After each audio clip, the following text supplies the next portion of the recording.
Welcome, dear listeners, to Satanists Nextdoor. We're your hosts, Lillian Levine. And Tommy Levine. Whether you're an open-minded, curious onlooker or a fellow Satanist seeking camaraderie, our goal is to share our personal experiences and delve into the intricate tapestry of Satanism in our daily lives, occasionally inviting other guests to share their unique perspectives, leaving no pentagram unturned. We'll explore how our beliefs shape our views on society, dive into struggles and triumphs we've encountered, and reveal the humanity that unites us all. So grab your favorite chalice and join us on this captivating journey. Satanists Nextdoor is ready to peel back the curtain and offer you a glimpse into our world, one captivating episode at a time.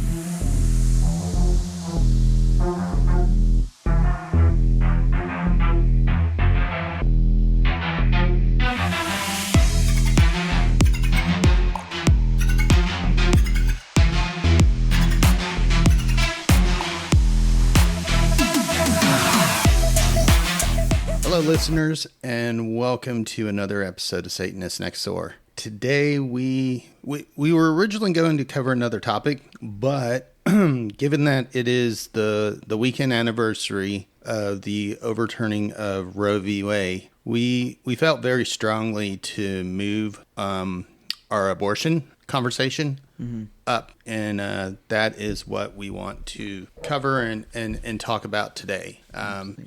From a secular and a satanic point of view, because as a Satanist, to me, choice is very important. And this overturning, the Dobbs case, took choice away from millions of women. Absolutely. And I think very importantly, it also, when it comes to bodily autonomy and personal sovereignty, which are deeply held core values that many Satanists have, it strips that from individuals who may find themselves in a situation where they have to seek abortive care. And it is, in fact, health care, despite what you may hear repeated over and over. Yeah, one, it's health care. Two, it's been in place for about 50 years now. I mean, it was going on 50 years. In a sense, I kind of blame both parties because within that 50 years, both parties had the opportunity with enough people and enough votes to codify this into law. Absolutely. And they both neglected to do so. One, because of extreme religious radicals that support them. And, it's a minority, but they're a very loud minority. And the other one, because either they looked at it in an ideological way of, it's already in place, it'll never be overturned, the world's perfect, or they were afraid too. And to me, that pisses me off. I mean, I'm just, both parties had an opportunity to do this. They didn't. And because of that, and because of choices that were made, SCOTUS was able to overturn Roe v. Wade last year. Which is very upsetting for multiple reasons. I think, well, for one, we as individuals do not vote these people in, and they are, in fact, changing landmark law or the stare decisis that was already in place that made this a law that people could depend on. And then they kind of passed it off to the states. And the other issue with that I have is that state constituents weren't given the opportunity to actually vote on any of it. And in the cases where they overwhelmingly disagreed that it should be something that is removed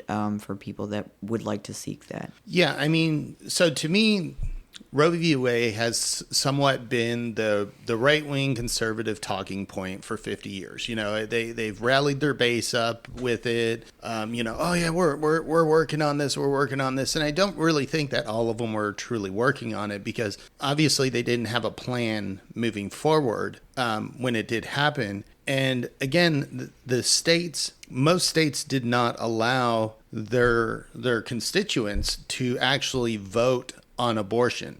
Most of the time the lawmakers in Texas, I never got the opportunity to vote on abortion. The lawmakers who were already in place went ahead and made the laws and voted on it. Didn't give us choice. Where I think, because I remember when this happened, and I remember I kind of got the feeling like Republicans were looking at each other like, shit, what do we do now? It actually happened. What do we do? And then somebody thought, you know what we'll do? We're going to let Kansas, one of the reddest states out there, we're going to let Kansas voters vote on this, and it will show everybody that, the Republicans are behind this, our constituents are behind this, and they let Kansas vote. And what happened? Overwhelmingly, Kansas said no, thank you. Kansas said no. And I think at that point, they looked and they said, oh shit, we fucked up. Mm-hmm.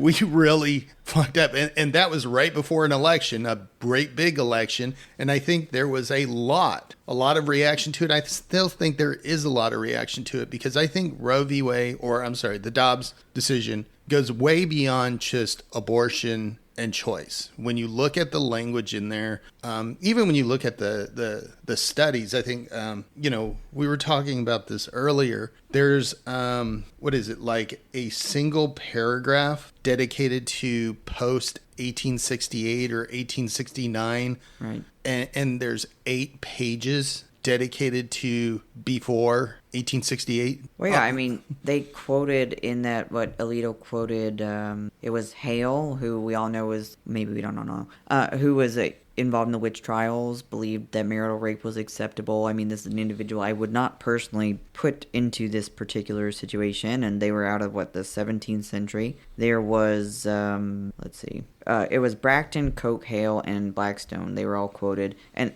Bracton, just so we're all aware, 13th century. Why are we going back to the 13th century? Would any of these individuals be cool with medicine going back to the 13th century, where open up a book on a medical reference for that period of time and use that today? Yeah.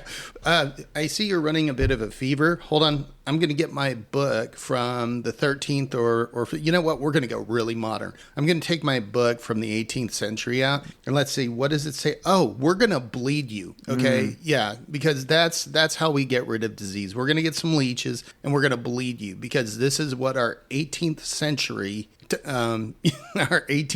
literature tells us to do. Mm-hmm. When you think about it that way, it is so ridiculous that they even had the nerve to put that in there. But I think they were reaching because who was pushing this? This was being pushed by the Christian nationalists, evangelicals, a lot of religious. This was a lot of religious doctrine in these decisions, and laws should never be based on religion. Right.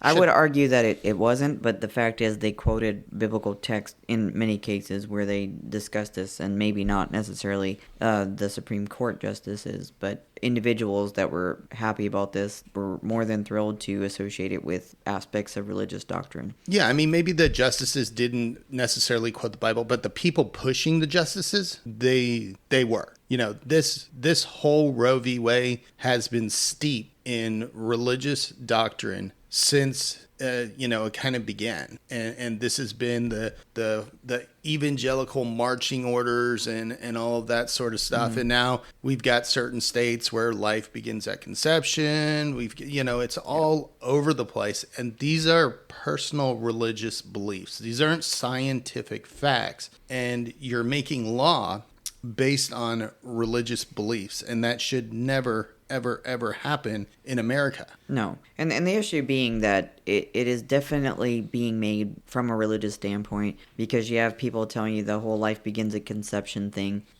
You do create a unique organism at that point. I agree. But that organism is not guaranteed life, period.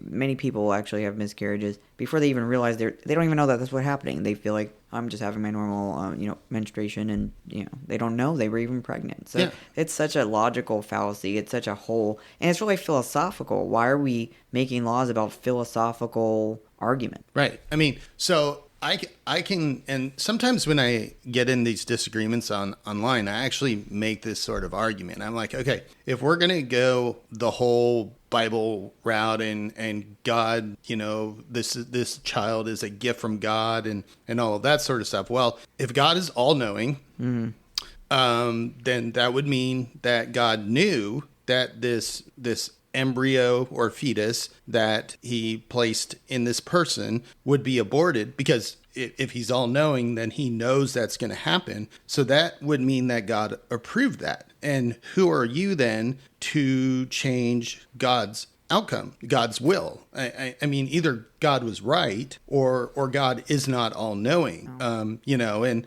they say when a child dies, I've heard so many times that God just called them home early, and I get the emotional part about that. I'm like, well, you know, God called these ones home just a little bit earlier. And then you're getting into theological stuff. And again, yes, a lot of these things are being pushed out there. It's like just completely lying to make a point. There was a situation where, and we all know that we are on Twitter way too much, so this will come as a surprise to no one. The House Republicans' official Twitter account put out these so-called facts about life. Now, it wasn't, you know, in my opinion, anything to put the word fact, and that's what really got me and irritated me about it. And it reads as follows. Facts about life. At 6 weeks, the unborn baby has a heartbeat. By 10 weeks, the unborn baby is sucking his or her thumb. By 15 weeks, the unborn baby can feel pain. Now, we have immediately the appeal to emotion that's being used. We had to make sure to say his or her thumb.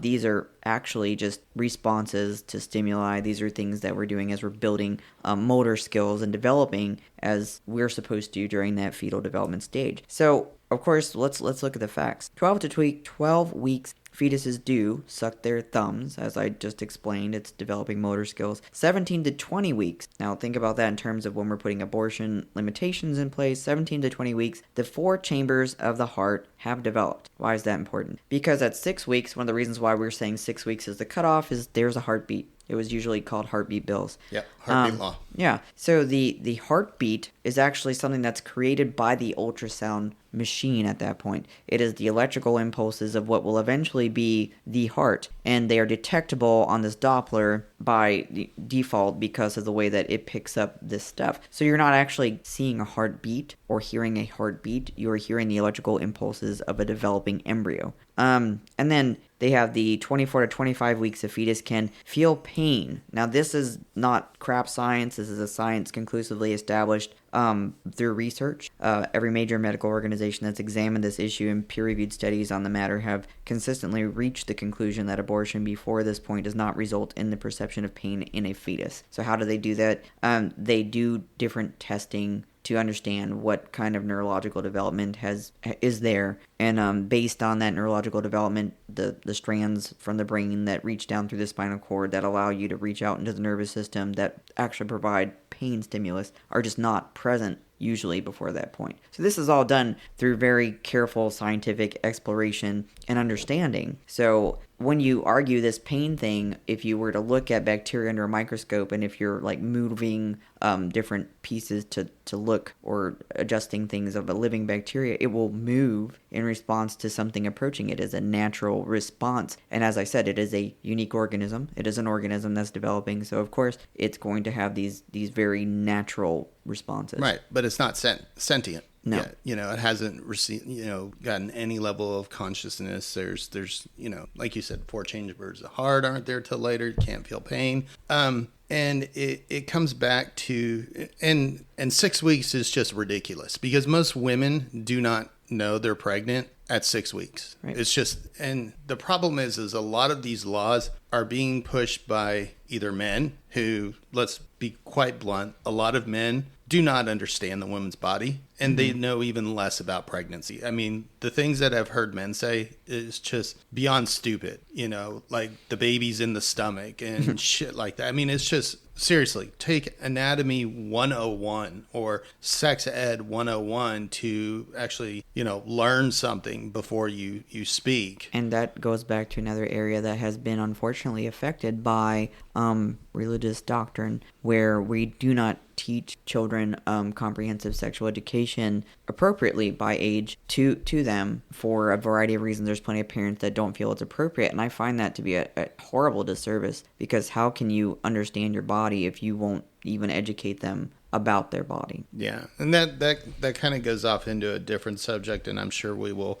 cover sex ed and all of that sort of stuff. But, the other problem with Dobbs is when you read what they put into Dobbs and what they said, is it brings into question everything from gay marriage, interracial marriage, women's voting, even contraception. I mean, it brings all of that back into... I mean, like when they put into the decision things like Loving v. Virginia and Griswold v. Connecticut and the different pieces that they put in. That's what you're... Yeah, that's what I'm referring to, And so that brings into all those sort of things can be brought into question. And of course, they're going to say, oh, well, we're not going after that. But you know what? For 50 years, Roe v. Wade stood. And Supreme Court members were confirmed on we're not going after Roe v. Wade. But bet your ass the first real, true ability to do it, they did. Mm-hmm.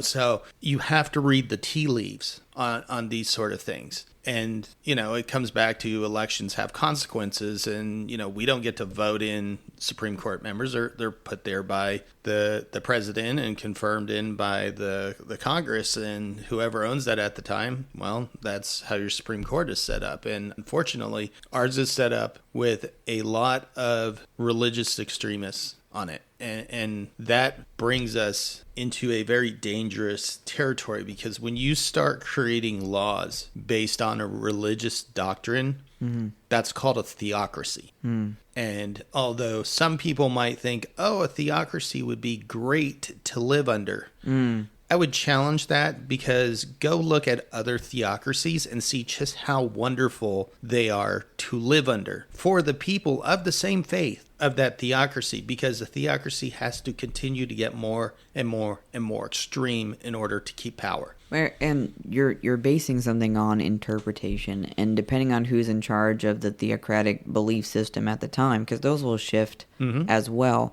even if it stays within the same religious grouping, where we're talking about Christians or Muslims, or depending on who it is that is running this theocratic system, it will change the severity of certain things. So even if you consider yourself to be incredibly devout, that standard can shift, and then it can really challenge your own beliefs and your own belief system. Yeah, and again, I look at this and I sort of read the tea leaves, and the way that people talk, the way that they present their arguments. And I saw I think it was a tweet or a meme or something like that the other day, and what stood out to me was, and I've been saying this since Dobbs came in and overturned Roe v. Wade, that this is actually a danger in some of these more extreme states like Texas, very very extreme state, Florida, very very extreme state. I mean, these states they're kind of in competition with each other to see who can be the worst. It brings into question things like, oh, where was I going with that? The birth control thing. Oh, yeah. Okay. So birth control, it brings into contraception. It brings into question all sorts of choices that people make, and taking away choice. Again, you're not pushing a religious agenda by giving people choice. You're pushing a religious agenda by taking away people's choice. Just because you have a religious belief that you do not believe in abortion, that's fine. That's totally okay, and that is your right to have that belief. But it is not your right to force everybody else to live under your belief system. That's just not okay to do, and that's not the way America was supposed to be set up. We are a pluralistic nation. Well, you look at it, like you said, the contraception thing is a big deal, and Texas, which is where we are, and I know states like Florida deal with the same kind of thing.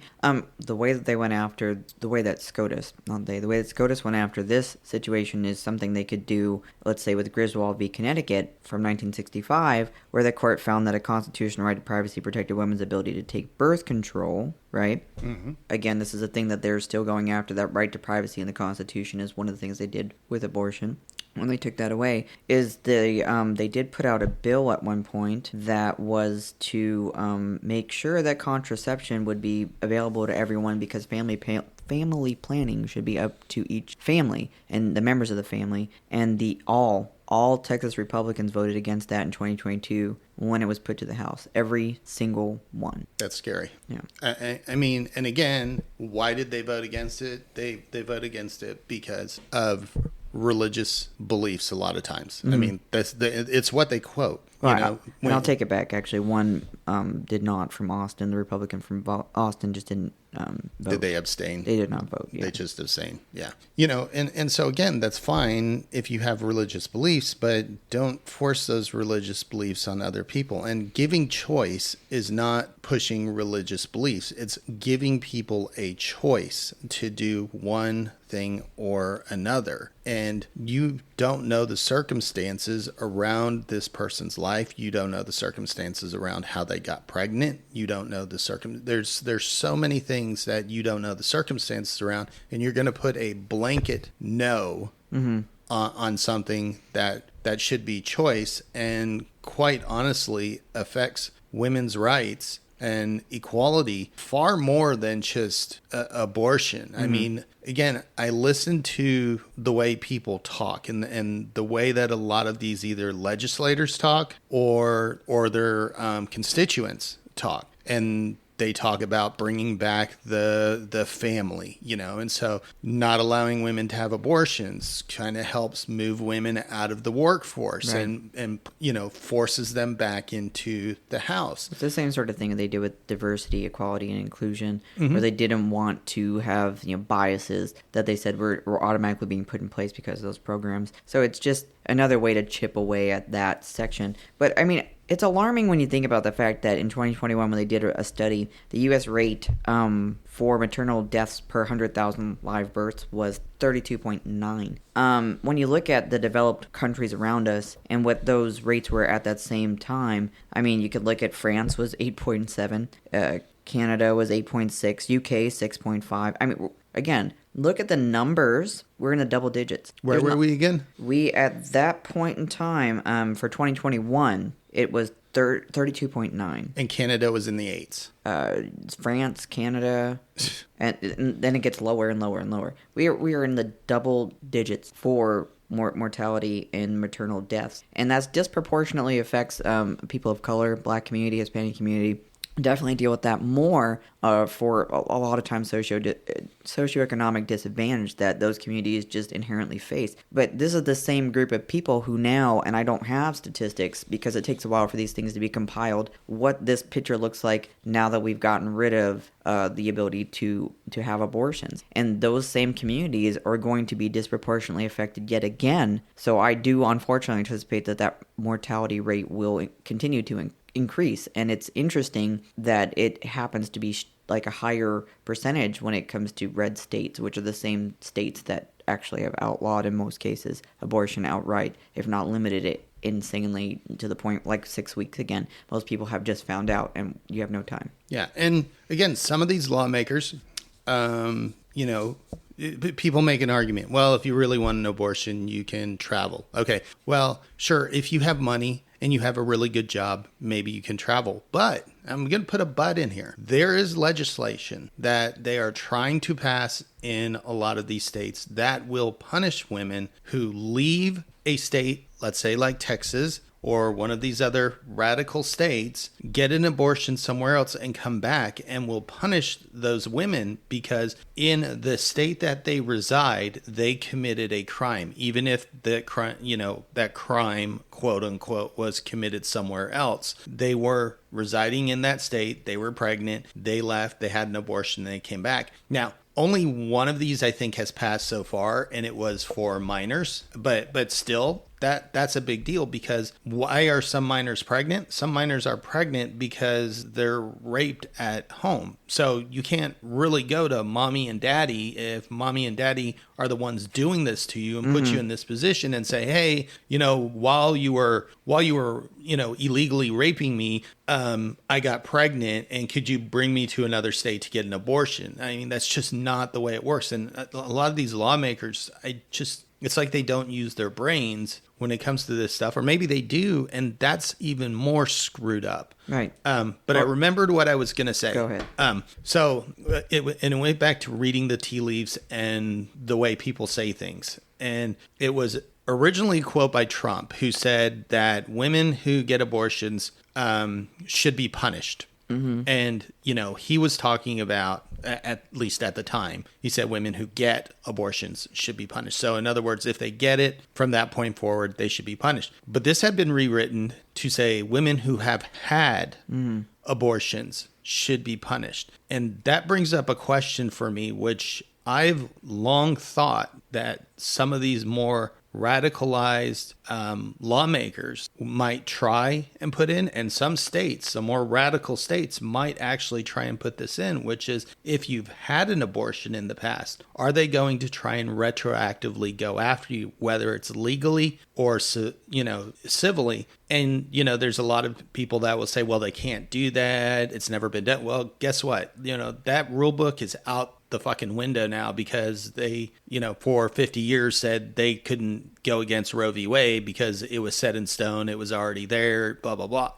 These things are out the window now. We are in a new territory when it comes to America and the laws that are being passed because of how SCOTUS is set up and because of the lawmakers that are in power right now. And they're in power right now because of a minority that is very loud. Well, it's like South Carolina was a good example. They had recently put together a bill that would redefine person, which is what they've been doing, right, to include fertilized egg. And in that instance, I don't believe it passed. They would have, in their penal code, changed it so that abortion seekers who were able to do that would be applicable for the death penalty. And there are lawmakers that have discussed doing that retroactively, like you said.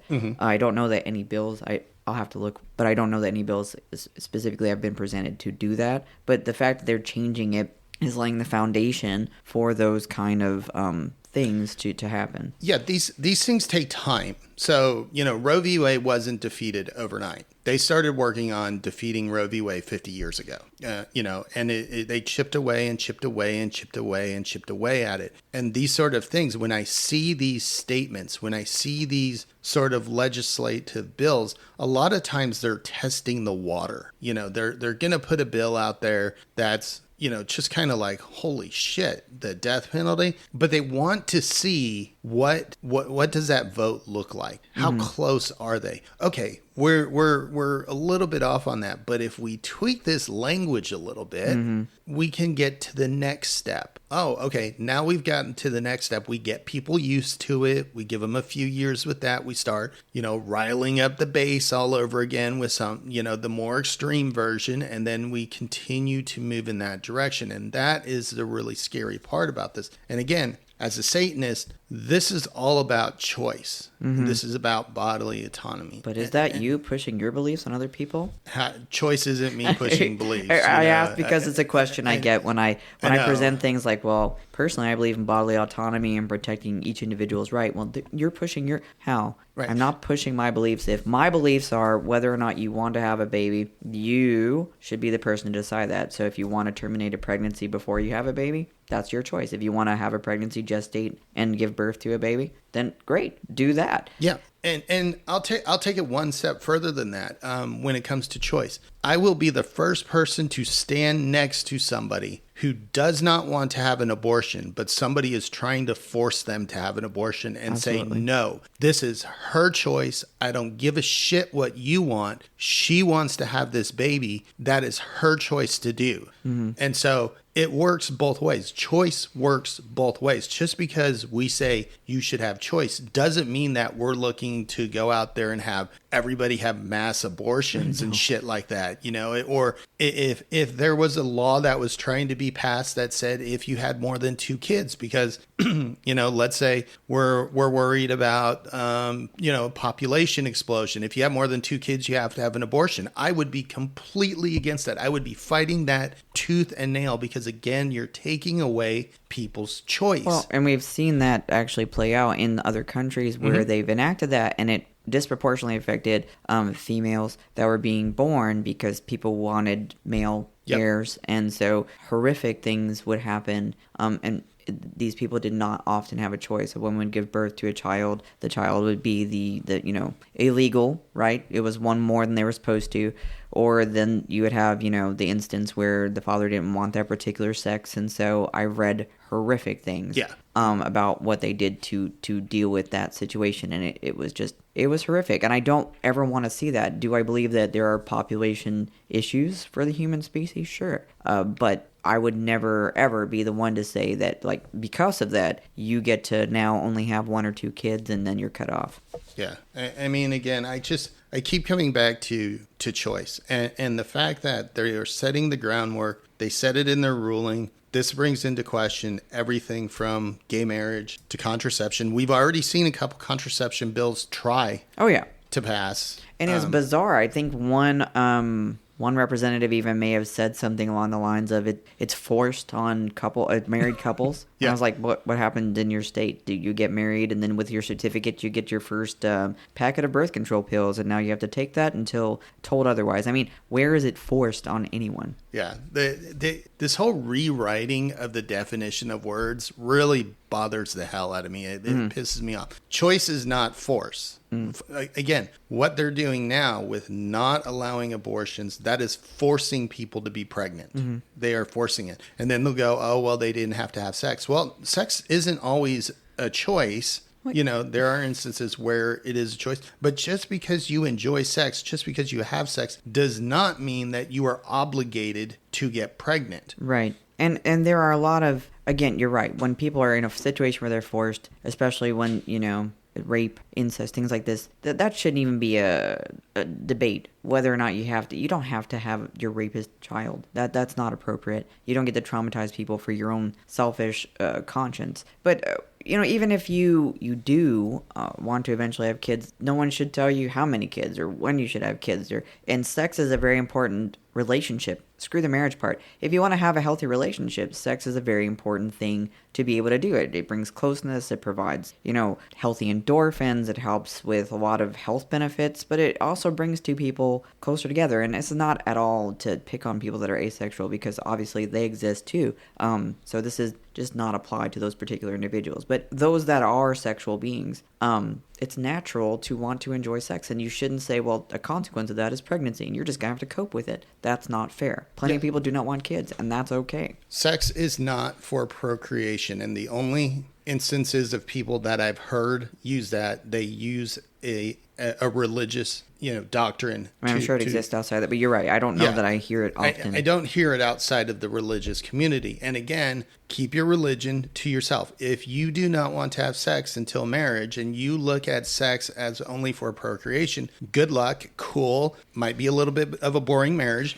but that is, again, your choice. Right. To do. You have that choice. When you take choice away and you take that choice away based on religious dogma or doctrine or whatever you want to call it, you are entering into a theocracy. Right. And that gets very dangerous very quickly. And, you could go down all sorts of paths with that. Or it's like stupid things. Again, let's go back to Texas for a minute. In 1973, they added an obscenity statute where you could only have so many sex toys. So it's not just dildos. I know often people just say dildos. They call it the dildo law. The dildo law, in which it's funny, right? If the dildos are banned or more than, I think it's 7 sex toys. I'm not entirely sure. 6 or 7 sex toys. Sex toys. All toys. But if, we could count Ted Cruz as a giant mass of dildos and he would have to leave the state. So, please. But, it was never formally repealed, which is interesting. There was a 2008 district judge who released a report declaring it to be unconstitutional and unenforceable, but at the same time they just didn't think enough of it to take it off the books. And this is the same statute that talks about things like anal sex and stuff like that being immoral. So yeah, they equate anal sex, oral sex to abnormal sex. I think they call abnormal it. sex is like, what they call it in the bill. What kind of normal sex are you having? Right. Okay. Again, you have a very boring marriage. I'm very sorry about that, but because you have a boring marriage doesn't mean that you get to force everybody else to have a boring marriage. Right. But this goes back to what we were talking about, where if you try and tell people how they can have, if they have to have families, right? No one has to have a family. When they can have children, maybe they are. A lot of people that seek abortions are actually married people. And it's just because some of them didn't want kids in the first place, and they made that very clear. Some of them did, but they weren't ready yet. Some of them just, had kids and didn't plan on having additional ones because they just didn't have the resources. So there's a lot of different things that happen in those situations. And I think that people miss the reality for people. If you are in a socioeconomically disadvantaged situation, if you were to become pregnant, you can't necessarily have that child. Or if you're, someone that was in the process of, you were a transgender male and you were in the process of going through transition. There have been instances, I actually know someone that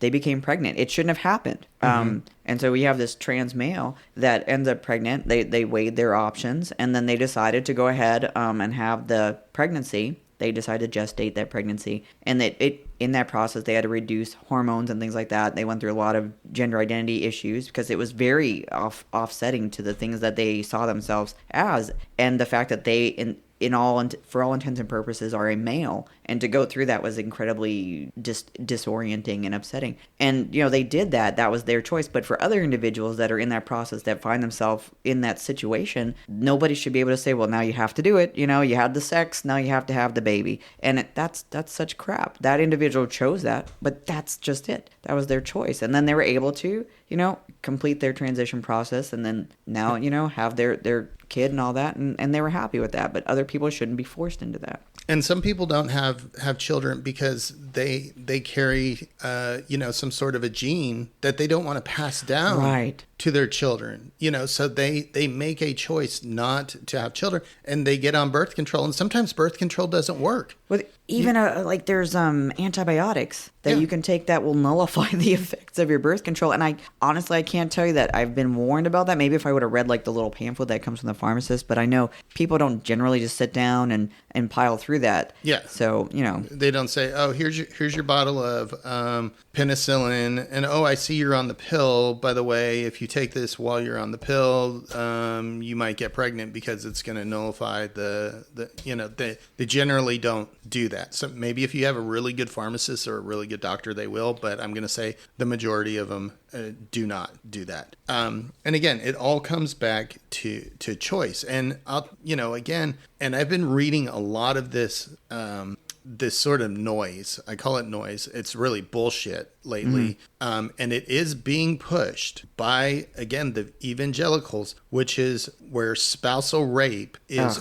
okay, where they believe that and they're teaching, it's women teaching women this sort of shit, that if you're married to a man, you are his property, and it is your duty to have sex with him whenever he wants, whether you want to or not. And if there was one story, it was reading something, it was somebody's experience, and she said no, she went to sleep, and she woke up, and he was having sex with her. And the answer to it from these evangelical women was like it was her fault. And it's like, no, that is rape. Now, if she would have gotten pregnant, then they would have also, pushed on her how that's a gift from God and she should have that child. Well, maybe she didn't want to have a child. Maybe she's made it very clear, even before getting married, that she didn't want children. And this man thought, well, I take ownership of you when we get married, and I want children, so I am going to force that on you. Right. That's not right. Again, you're removing people's choice. And as a Satanist, choice is so important. It's fundamental. And I take it as far as to say, when I see other Satanists that are against choice, I somewhat question, are you truly a Satanist? Because that's so fundamental. It's almost like I'm a Christian, but I don't believe in Jesus. Well, and again, I think I've been pretty vocal. You've been pretty vocal. None of us get to decide other people's Satanism. We don't get to do. But you're right. There are things that it makes it very hard. If you don't believe in consent, that's not going to work. If you don't believe in bodily autonomy, it's probably not going to work, because the individual is one of the most important things to consider in everything you do. And then you get into, well, if you believe in individuals, then how can you be against, the right for a child to be born? Well, let me tell you how. That fetus relies on the individual that is giving it all the nutrients, that is providing their body at risk to their life at the end of the day in order for it to come into the world. And it's not individual. It is not an individual until after it has been born. And so then you get the other folks that like to come at you and say, well, 1-year-olds are they're very needy. They need their parents. They can't live on their own. Right, but I'm not telling you to go and harm your child. You are now obligated. You had a child, and you take care of it. If you cannot take care of it, then you're obligated to then put it up for adoption or something like that. This is a living person. You're right. They are dependent. They're not technically fully autonomous at this point, but they are an individual. Yeah, but once they're born, right, they're not like their entire essence isn't sucking your all your nutrients out of your body. Well, it's like, I'm sorry, nobody talks to you about the realities of pregnancy. I will tell you, as a person who has been pregnant and heard all the crap about, it's so wonderful, you're just gonna love it, it's amazing. Let me tell you, there's great parts about it, but for the most part it sucked. I mean, my experience, like, I was morning sickness for like freaking 5 months. It was miserable, and I was glad for it. I like the end result. Mm-hmm. I love my kids with all my heart. But it's not easy, and awful things happen, like, the defecating on yourself in front of like random strangers in the hospital. Not cool. Would like 0 out of 10, do not recommend. But these are the things that they don't talk to you about. Why would some individuals want to do that? Some people don't want to do that, and that is okay. I'm an individual that's had abortions. I know what that process is like. I can speak on that because I have been through it. And it is not something that you just do willy-nilly. You think it through. You decide, is this something that's do I need to do this? Is this what I need for myself and my life? And need being my mental health is affected. My life is affected. And, not just the base stuff, like, truly affects your life. And so when you weigh those things, you've made a very well thought out decision for the most part. You don't just rush into that. And it is a process, but it is a process that afterwards you go, okay, I feel okay with it. I know why I did it, and it was what I needed for myself. Yeah, and I use this statement a lot, and I think it comes into play here as well, because you see so many lies told about pregnancy and abortion and things like that. And again, if you have to lie to make your political or religious point, you are on the wrong side of that argument, and you know it. And you hear these outlandish stories like, Planned Parenthood went onto the street and grabbed a pregnant person and dragged them in and forced them. Nobody was forced into an abortion. Well, I will say that there is psychological coercion that does happen, and it leads those who have had the abortion under those pretenses to feel extreme resentment, and I get that. I am not in any way taking away from people that have had that experience where a partner or an individual in their life made it very clear that without doing that, I'm leaving you.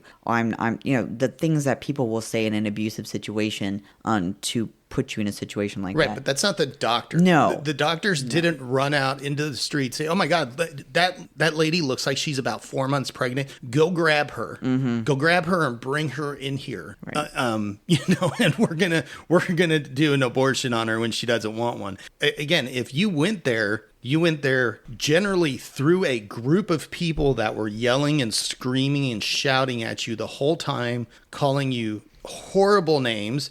You went in. Now they, most of these make you listen to the heartbeat. They try and do everything possible, because these lawmakers have made these bills to make you feel as bad as absolute possible. Right. In order to make your decision. So if you've made that decision, it is a consensual decision. Now, whether a partner has forced you into that, that's a whole different thing. And I go back to, I would stand with that person and say, no, that's her body, her choice. She wants to have the baby. Mm-hmm. Get the fuck out of here. Well, I'll make it very clear. There are places where abortions are forced on individuals. I know there's a situation in Nigeria. The Nigerian army would do that. Yeah, I mean, we're talking America. But let's talk America, actually. Let's talk about some of the camps that they have people in at the borders, and the sterilization that happens to individuals unrequested, unbeknownst to them. The things that, folks, look this stuff up. I'm not talking conspiracy craziness. There are people that have tried to legally come into this country and illegally and I hate that term, but there are people that have tried to come here for the chance at a better life, and been put in a situation where they were forced sterilized. And this is not only done to people that are immigrating here. There are situations where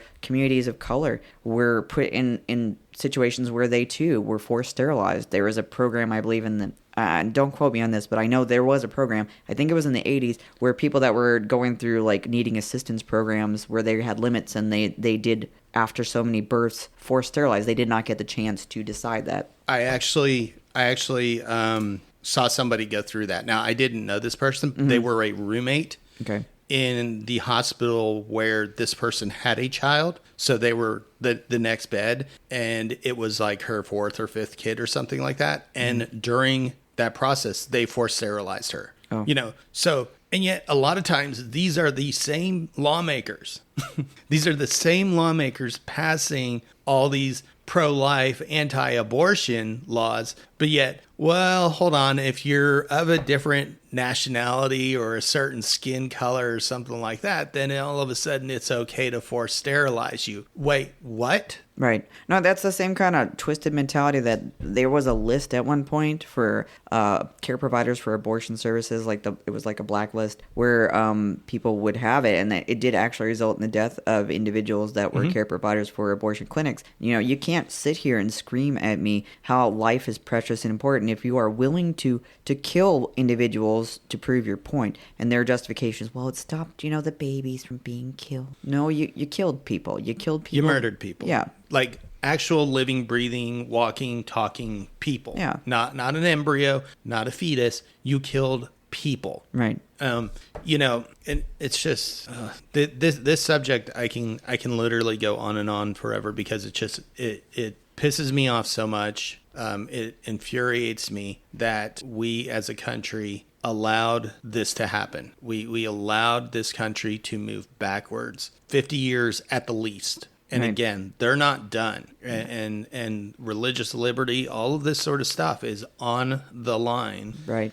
And, to people that say, well, as a Satanist, you shouldn't take a political stance. You know what happens when people are fighting a war and you sit by passively? Mm-hmm. They walk right over you and they take over. Well, inaction is still an action. Yes. It is still a choice. And all of us that have a strong feeling about this, I encourage you to educate yourself on where people stand and whether or not they align with where you stand, and if you want that for yourself, or if you're a parent, for your children. We have 4 daughters. Mm-hmm. All of them are affected by this, and the fact that we live in Texas, or we have kids here in Texas. I have a married daughter who at one point may decide they would like to have a family, and if there are complications, there's so many risks, and that is terrifying because you just don't know what kind of care they're truly going to receive because of these laws.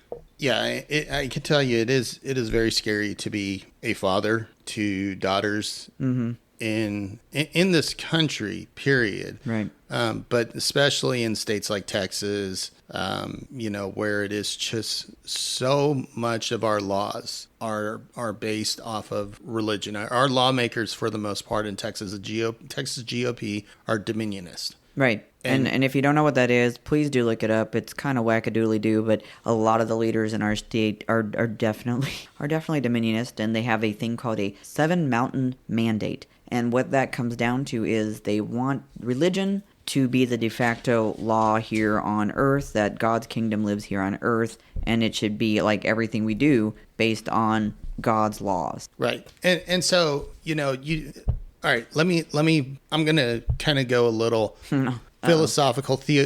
I'm going to go a little bit religious here, okay? So if your entire argument against abortion is that every child is a gift from God, no matter the circumstances that it was, conceived, every child is a gift from God. Well, wouldn't that then also mean that we need to make things like IVF illegal? Because that wasn't a gift from God. That was something that was, again, it's sort of the reverse of an abortion. Right.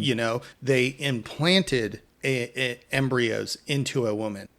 Well, if abortion wasn't sanctioned by God. Why is IVF? Right. So they kind of want to play both sides of this field. And it's like, no, if every child is truly a gift from God, and life happens at conception, then, and if the only reason for sex is procreation, then IVF should be out the door. Viagra, sorry, out the door. Your little wee-wee doesn't work anymore. It was God's choice that at the age of whatever that happened, you are now, sorry, Yeah. When we want to make embryos living, like, individual people that count as people, well, who makes decisions for those embryos, that are the frozen ones, who do makes they those want to be decisions? frozen? I mean, we don't even know. Yeah. We don't know. And another, so if life happens at conception, does that mean a woman on the way home from a club where she had sex with a guy and could possibly be pregnant, can she take the HIV lane? I mean, because hey, someone did actually argue that, so it may have been here in Texas as well. But according to Texas law, there's two people in that car. I mean, based on that, anyone that had a uterus, feel free to then say, I don't know, who knows? I can't, definitively say. So then I also see the arguments that anybody without a uterus isn't a woman. Okay, so does that mean your mother who had a hysterectomy is no longer a woman? Have you told your mom she's no longer a woman? Yeah. It goes into this really sick sort of, women are vessels for creating children, Vomit. Women, that the purpose of women is that they are a vessel for creating life. Today on patriarchal, misogynistic things we should not say. No shit. I mean, but this isn't shit that's being talked about secretly whispered in the corners and stuff. This shouted is out loud. Shit shouted out loud at churches, and not at little bitty, those are the really weirdo sort of churches. These are your mainstream evangelical big churches that shout this stuff from the rooftop. They shout many things that I didn't think people should be out there able to say from a pulpit, but that is neither here nor there. Yeah. I challenge people that have religious basis for these things to be taken away. What are you doing to promote reproductive awareness? What are you doing to help with comprehensive health care? What are you doing to help with ensuring that people have access to service to prevent pregnancy if your goal is to prevent abortion in the first place? What programs are you helping to support to ensure that individuals who become pregnant that you feel should be forced to have children, as far as social service, and I'm not saying social services, I'm saying social. You're seeing food programs. Yeah, and food stuff. programs. I mean, there are legislators who have literally said, "I'm sorry, but kids do not deserve lunch programs." Right. And that's why they're forced birthers. This whole term of pro-life is bullshit. Yeah. Because if you're pro-life, that doesn't end when the fetus is born and becomes a child. Pro-life means, okay, there is now life here, and we are obligated to care for it. Obligated as a state, because as a state, we obligated this person to have this child. We're now obligated, if they don't have enough money, to help with food stamps or something like that, or school programs. I mean, they're taking in Texas, they're trying to take away school lunches. Wait, and I believe one of the Dakotas, it may have been North Dakota, they have, the legislators have a program where they get food, but they did not want to provide that for school kids. And I'll be the first to tell you, when I was a child, not as an adult, when I was a child, I grew up on welfare programs. I had a very shitty home life, and we had shit for money. So we would have actually received care boxes that were put at our apartment complex so that we could eat. And the stuff in there is not great, but it is better than nothing at all. And I ate food from school lunch program, school breakfast program. And I grew up on the East Coast. I grew up in New York. So they have very different social programs there, and they do advocate for a lot more than southern states and other extreme conservative states do. But it wasn't for those things. I would not have eaten. I'll be very honest. There's months I would not have eaten. My what do you want to call her? The birth giver person who was not a mother. But that person would disappear. And I'm not talking I'm 15 years old and I have no parental supervision. 7, 8. there was a point in time where she had just had a child, and I think summer vacation showed up, and my now sister was probably a few months old at that point, and she just left, and I had the whole summer to take care of a new baby, and I was 8 years old. Yeah, and again, this is why these programs where you force people one way or the other is just wrong. And you cannot use religious doctrine to push law. I know I say this over and over and over and over and over again, but it's true. The minute you start using religious doctrine to push laws, that becomes a very slippery slope. And you start entering into theocracy. And then where does it go next after that? And it really depends on who gets elected, and who continues to get elected, and how loud is that minority crowd, the extreme minority, because they're very loud, so they make it sound like there's more. And you mean the Marjorie Taylors and the Boebert of the world? Yeah, and there's too many Americans that just they don't speak up. They don't agree with them, but they don't speak up. And by freaking gosh, you guys do that. You don't have to be on social media to do it. Talk to your friends and share your opinion. And maybe if you're so inclined, get out there and vote. I know that sounds so stupid and superfluous, but voting still at this point in time does actually accomplish some things. And until it doesn't, I say we try and ride that all the way down. Yeah, no, I would agree with that. I think, everybody should. I talked about it on the last podcast. I really, truly believe that, the conservative right is very much afraid of Gen Z. They should be. Good. They should be. And I think Gen Z will do a lot more voting wise than we saw with millennials. Yeah. I truly do believe that Gen Z is the type of generation that is like, no, screw this shit. You're taking rights from me and other people, and that's not okay. And we're gonna vote your ass out of office. I do really hope that in some way, shape, or form we are able to bring back either Roe v. Wade or something like it and actually codify it. It shouldn't be different in all the states. I totally, these people, they claim, this is the other one that's really funny to me, is they claim to be libertarians. And if you're claiming to be a libertarian, and at the same time, you're looking to take away people's bodily autonomy, you need to go to the dictionary and read the definition of a libertarian, because you are going against the very fundamental thing that libertarians are against. And especially if you're using the government to do that. You are not a libertarian. You are an extreme religious fanatic that is playing with a word, and you're trying to make yourself look cool by using a term that is the exact opposite of what it actually stands for. I'm gonna take this moment to shamelessly plug a TST service. Yes, I do know that there are controversies, and I'll address that. But TST Health provides free religious telehealth, medication, abortion care. That is courtesy of the Satanic Temple. You can absolutely provide financial assistance to that. They do have tsthealth.org.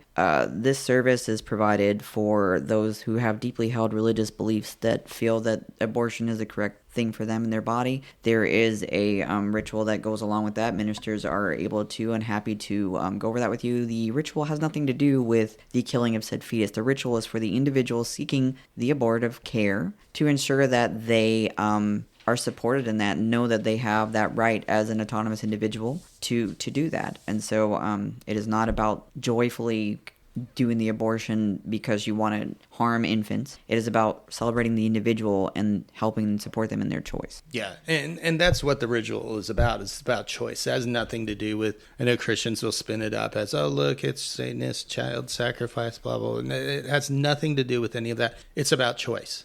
And that's what it's reaffirming, is your choice. Yeah.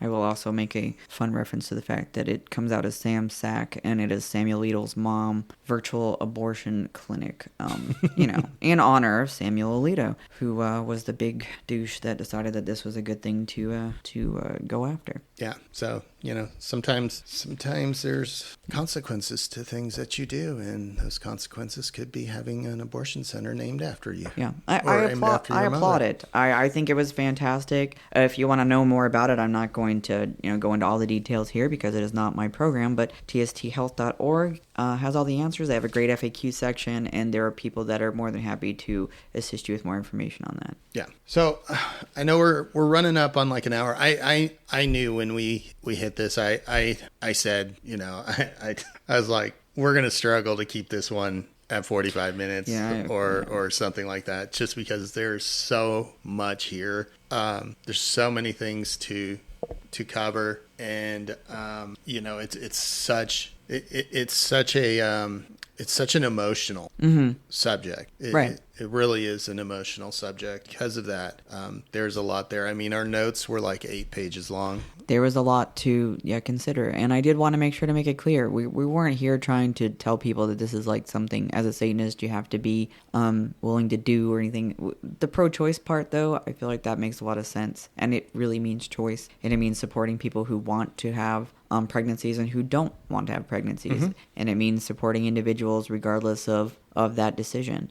So as a community, I feel like we have the right to draw lines and say that we will not allow you to push us back into a place where we don't have choices. And one of the reasons we have that metaphorical literary character of Satan is because they were willing to push against the authority of the time based on whatever you want to look at, that maybe it's God or whomever. They were fine to challenge that authority and say, well, wait, don't you have a limit? Don't you have things that you have to consider? What about rights? Well, choice is one of the most fundamental rights. Yeah, it really is. And it's supposed to be the right for every person in America. And again, I know other countries, there's problems in other places in the world, but do we want America to be run by a religious, theocratic, look at Afghanistan being run by the Taliban. Is that what we want in America? Do we want Al-Qaeda here in America? Yeah. No. Just on the Christian side? No, we don't want that. There are people that do. There are people that think they do. Yeah. They don't quite realize the ramifications of that. And so I am very passionate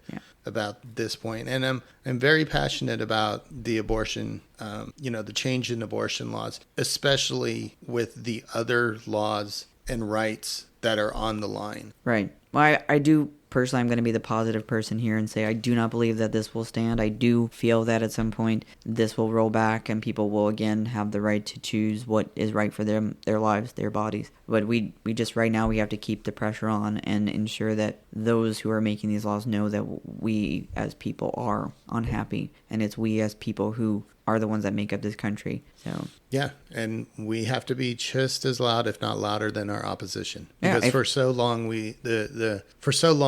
people were quiet. Right. They were comfortable. They believed.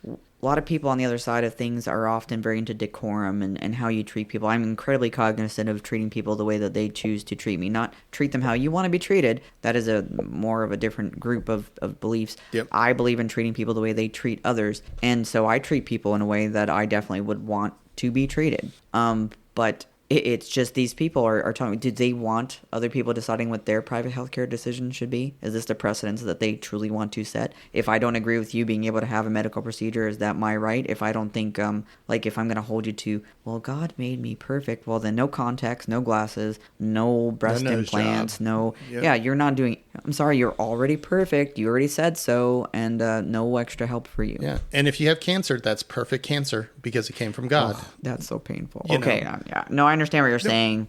I understand what you're saying. But that's what I mean is sometimes you just have to be like, you have to just say it the way it is. No, I know. Does this make sense to you? Are you okay with, well, God gave it to you? I mean, unfortunately, Jim Henson, I grew up, loved Jim Henson, died because of Christian Science. That shit is an oxymoron. I don't give a shit if that's the name of the fucking religion.